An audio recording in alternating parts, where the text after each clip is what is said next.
여러분 축구 좋아하십니까? 스페인 축구는 전통적으로 강합니다. 무적함대라는 별명을 가지고 있죠. 그런데 이 스페인에 세계적인 유명한 두 클럽 팀이 있는데 레알 마드리드와 FC 바르셀로나입니다. 그런데 이 두 팀은 서로 다른 지역을 연고지로 하고 있을 뿐만 아니라 이 두 지역이 스페인 내전이라는 이 전쟁으로 인해서 굉장히 뿌리 깊은 악감정이 있는 두 지역이에요. 그래서 선수들 개개인의 능력은 늘 세계 최강이었던 것 같아요, 스페인. 그러나 대표팀에 들어가도 레알 마드리드 소속 선수들과 FC 바르셀로나 소속 선수들이 대표팀 안에 있으면서도 서로 화합이 잘 안 되는 것입니다. 이런 내부적인 문제, 이것을 어떤 감독이 지혜롭게 잘 해결을 했을 때 스페인 축구팀은 더 강해졌고 굵직굵직한 대회들의 우승컵을 들어 올리기 시작합니다.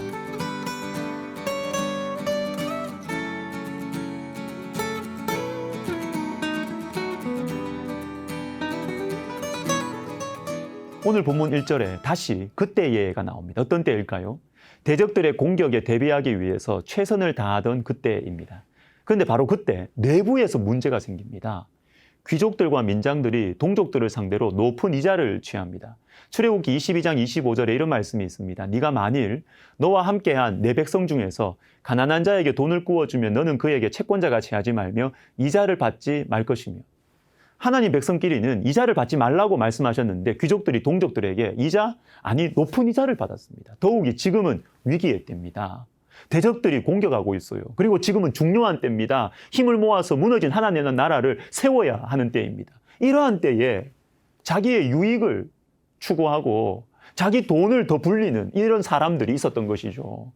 힘과 지혜를 모아야 하는 때임에도 불구하고 자기 유익을 취하고, 그것도 함께 수고하는 사람들의 것을 불법을 동원해서 빼앗았어요. 여러분, 외부의 문제도 공격도 위험하지만 내부의 분열과 갈등은 더 위험해요. 그것도 지도자들 그룹이 이런 일을 했습니다. 귀족들과 민장들. 왜 그럴까요? 지켜야 할 것들이 많기 때문이죠. 여러분, 지켜야 할 것들이 많으면 영적인 집중력이 떨어집니다. 말씀에 대한 민감성이 떨어져요. 하나님의 말씀보다 내가 지켜야 할 것들이 더 크게 보입니다. 많이 가지신 분들 계십니까? 조심해야 돼요.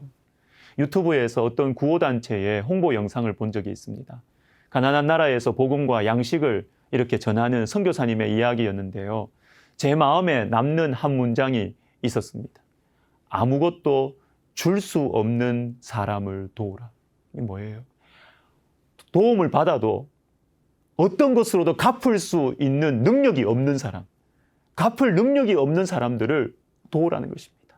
여러분, 그러면 하나님께서 기억하시고 갚아주실 것입니다. 그런데 오늘 본문에 나오는 귀족들, 지도자들은 아무것도 갚을 수 없는 사람들을 도와주기는커녕 도리어 빼앗았어요.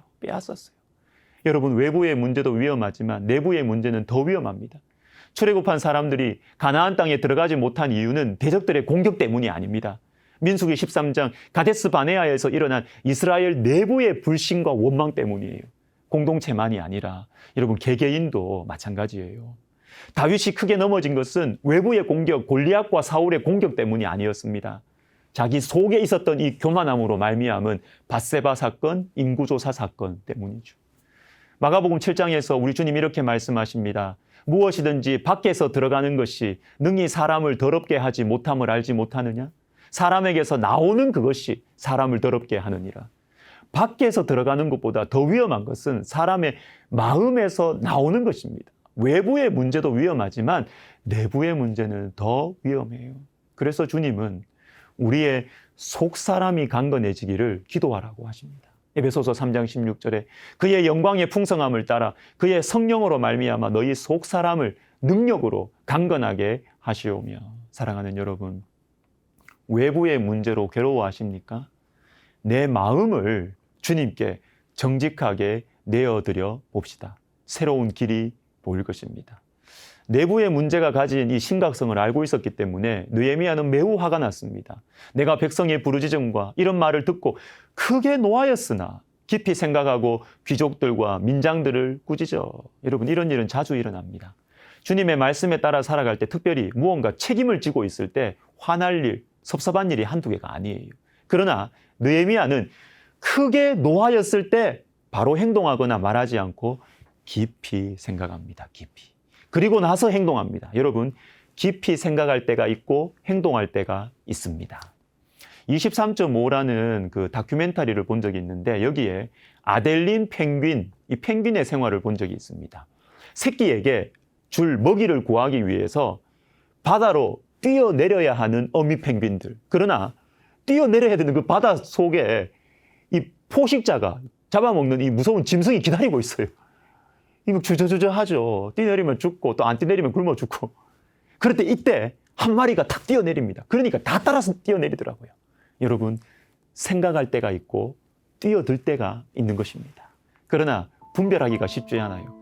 생각할 때라고 판단한 것이 우유부단의 결과를 가져오기도 하고 뛰어들 때라고 생각한 것이 예상치 못한 아픔을 야기시키기도 합니다. 그러므로 중요한 것이 기도 시간이고 말씀을 묵상하는 시간이에요. 여러분, 생명양식 이 시간을 잘 활용하셔서 내가 뛰어들 때가 언제이며 그리고 내가 생각할 때가 언제인지를 잘 분별하시기를 주님의 이름으로 축복합니다. 기도하겠습니다.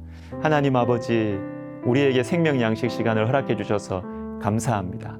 주님, 우리가 이 시간을 통하여서 주님과 친밀히 교제하면서 주님의 인도하심을 잘 받아서 뛰어들 때와 생각할 때를 잘 분별하는 지혜로운 그리고 능력 있는 하나님 백성들 되게 하여 주시옵소서. 예수님의 이름으로 기도하옵나이다. 아멘.